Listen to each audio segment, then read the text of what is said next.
if you take a listen to any Pittsburgh talk radio, who will be the head coach? More likely than not that man, but they got to start doing something differently to get a different result come playoff time. All right, Mac, we just heard from Coach there post-game. Unfortunately, a refrain we've heard plenty over this last half-decade and even further than that, 6 consecutive playoff losses for this storied franchise. And you just said to me off camera, and I don't like to give too much, you said they got to start doing something differently to get a different result. I guess I'll ask this in 2 parts, and I know the answer to one of them. What is that different, and is that the guy to implement different? You know what? I think when you look at teams that have been successful in regular season play and, of course, having success in the playoffs, you need to have a difference maker at the quarterback position, right? You need to have a legit playmaker. And in year 1 with Russell at the quarterback spot for the Pittsburgh Steelers, we've seen some good things. We saw some good things. He was good enough to be able to get the Pittsburgh Steelers in the playoffs. But then you look at some of his limitations, right? When his first 2 progressions are not there, he evades the pocket. He's throwing the football down the field solely out of bounds, trying to save the play, which I respect. But at some point in time, you need to be able to create plays. That's not who Russell Wilson is. So if you're staying with Russell Wilson moving forward, right, you have to assemble playmakers around him to be able to make him, to be in the positions to excel. Because right now, outside of George Pickens, who's the next best playmaker, right? Who is the next best playmaker? Pat Freiermuth, man. That's and maybe Pat, maybe Jalen Warren. The backfield. But you don't have another playmaker. Yeah. And see, that's the issue. Because some of these other unique teams in the National Football League, in a playoff spot, they have multiple playmakers on their offense, or their quarterback is a legit playmaker. When you look at Josh Allen, his pass catchers, you might not say, oh, Amari Cooper, but you know who the ultimate playmaker is, Josh Allen. It makes the offense easier to watch. It's easier for them to have production. With the Pittsburgh Steelers, they lack talent in that area. You know, we talked about the Chargers and their limitations on the offensive side. And remember this first thing I said also, they don't have any playmakers. In trying to be successful in the postseason play, you need playmakers. The Baltimore Ravens, 2 playmakers were dominant. They don't just have 1, they have 2, and Zay Flowers was not even in the lineup today. So me personally, when I look at Pittsburgh Steelers, they're always going to be a team that's competitive, that's going to win enough games. But if you want to have success in the postseason, you need to have talent. You need to find a way to stockpile talent, because the last time I checked, in your division, Lamar Jackson is not going anywhere. Joe Burrow is not going anywhere. Jamar Chase is not going anywhere. So those are teams that have playmakers. You have to find a way to add playmakers to whoever your quarterback will be moving forward. There lies the opportunity to improve and have more success in postseason play. 10-3 to start this season. Losers in 5 consecutive games to end it. It was that 4-game losing streak into the playoffs and a one-and-done in playoff football. The question becomes when that personnel, it molds into the right form and you have the Steeler way. Is it the right person right now communicating the message to the team? Because we've gotten unprecedented access to the Pittsburgh Steelers this season, the tail end of it. We've seen what Mike Tomlin is as a coach in that building up close. It is a leader of men. What needs to change the coach? Where does he need to audit what he has done over this last half-decade? I mean, when you start seeing things going in the wrong direction, it's okay to have confrontation. You know, that's the unique thing about being a head coach, because it's your job to create new opportunities if things are not going right. And I understand you have to lean on the players that got you to certain points. But when things are going wrong or spiraling in the wrong direction, you got to find a way to shake it up. Because I understand fans, Pittsburgh fans will always holler at these moments, get rid of Mike Tomlin. Well, first and foremost, who is option B? And if you're not going to tell me option B is better than option A, what are you talking about? Right? What are you talking about? And there are 20-plus organizations in the National Football League that would love to have Mike Tomlin as the head coach. But to your point, if you're a Pittsburgh Steelers fan, if you've been so your entire adulthood life, and if you're in your 40s or 50s or late 30s, you've seen championships, and all you know is one thing, competing for a sticky Lombardi. And that's why it's a disappointment to see what we've seen from the Pittsburgh Steelers in postseason play over the last 6 opportunities. So it's not solely on one individual. It's on a collective. from top to bottom. But to right the wrongs and get back to championship-like football, you have to add playmakers. You have to have playmakers in place. You have to have guys that don't mind running into another man at any given time and moving them against their will. That's the physical side of things. Because in my day when we were there, one thing you knew about us, you were going to get beat up. If we win, lose, or draw, you were going to walk away with a black eye. And that was the mindset. We had to play tougher for longer. In tonight's matchup, they were not the tougher group, and they did not display that mindset for longer. The Baltimore Ravens did. So this is a humbling experience. And when you have these type of moments, the only way to get better is to embrace this moment. Yeah. Look yourself in the mirror and say, you know what? I should have been better.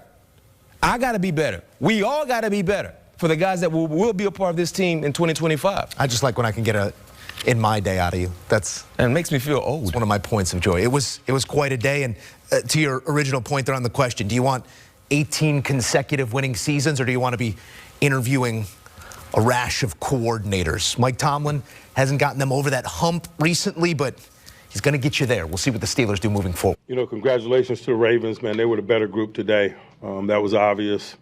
And really, you know, the X factor was Lamar's unique talents. It seems like every time we got him behind the sticks, he made up for it, or we got him in a possession down circumstance. He extended and won those circumstances, and we never really found a fluid answer all day. Obviously, that was highlighted by our inability to convert third downs in the first half, and they wore us down a little bit. The fatigue component of it became a factor. And so, you know, you can sum it all up to say that they were certainly the better group today. Questions? Michael, you were surprised that your defense was so effective against them? You know, not in combination with our ineffectiveness on offense. I just think when you're on the grass like that, particularly against a group and a unit like that with a guy like 8, it could look the way it looked. Mike, what led to the issues with the offense, especially getting into those third and longs in those situations? You know, we just weren't good enough, to be quite honest with you. You know, a drop here and there and things of that nature, man, when you're playing good people, it really gets highlighted, and we just weren't good enough. Anyone else? Mike, is the way you attacked in the second half, I mean, ideally what you want to do is start the game? You know, I just think sometimes when people playing with a lead, you know, you get those opportunities. I appreciate the efforts of the guys, man. Certainly we were playing to win, but we weren't able to close the distance. I thought that big run by 22 kind of quelled some of that. But obviously I appreciate the efforts and the intensity in which we took the field in the second half. Mike, how frustrating is it to lose the season? I mean, to end the season in this fashion, 5 consecutive losses and another first-round exit. You know, I'm worried less about the regular season. You know, we're in the single elimination tournament, and I'm really just disappointed in how we performed tonight, given the opportunity we had. Mike, where did things go wrong stopping the run tonight? I think it's just volume. You know, when they play 11-on-11 football, meaning quarterback mobility, things get really isolated. You miss a tackle. It has a chance to be significant. That's how they play. That's the uniqueness of their schematics. But you couple that with the amount of time we were on the grass, it multiplies. Mike, what haven't you guys been able to do, especially in first halves, and why is that kept occurring? You know, we just hadn't moved the ball well enough or consistently enough or scored enough points, particularly in January football, man. You got to score points, and we weren't able to do that. Coach, just your thoughts on the quarterback position, given it looks like you're headed for another reset just contractually? You know, I'm not ready to, you know, take a big picture approach. You know, I'm really assessing what happened today, man, and I'm certainly appreciative of their efforts tonight, but I could say that largely for the entire season. They're 2 quality people, 3 quality people at the quarterback position, man, and really appreciate what they poured into this. Mike, how would you assess Russ's play tonight? Again, man, it was like our play. It wasn't good enough. Again, man, I just love the spirit in which he continued to fight, the way he led the group out of the locker room at after the half. But certainly, none of us were good enough tonight. Mike, are the one and done's getting to be a little frustrating? Again, man, I'm just assessing what transpired tonight. As I told you guys earlier in the week, those are my bags, not just collectors' bags. And so my energy is on that group in there and what they were willing to give and the journey that we've been on this year, and certainly it came to a disappointing end tonight. Anyone else? All right. Thank you, Coach. Hello, xin chào tất cả các bạn. Video ngày hôm nay của mình sẽ làm là video tô màu.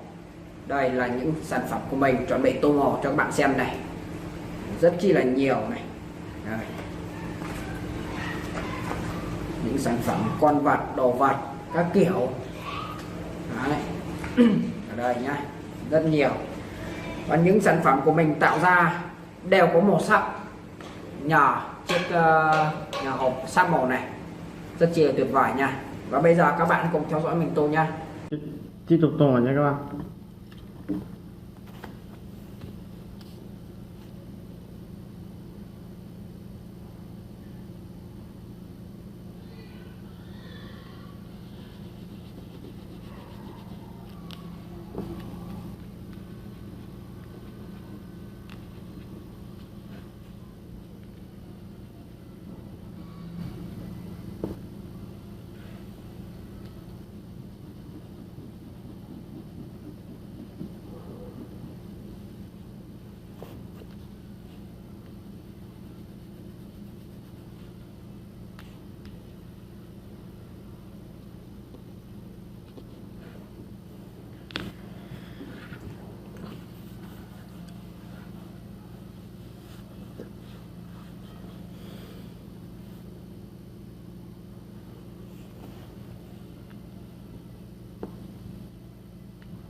Tô xong ăn đây. Hello, xin chào tất cả các bạn. Rất chi là nhiều này. Đây. Những sản phẩm con vật, đồ vật, các kiểu. Đấy. Ở đây nhá, rất nhiều. Và những sản phẩm của mình tạo ra đều có màu sắc nhờ chiếc nhà hộp sáp màu này, rất chi là tuyệt vời nha. Và bây giờ các bạn cùng theo dõi mình tôi nha. Thì em sẽ tiếp tục tung vào những các bạn.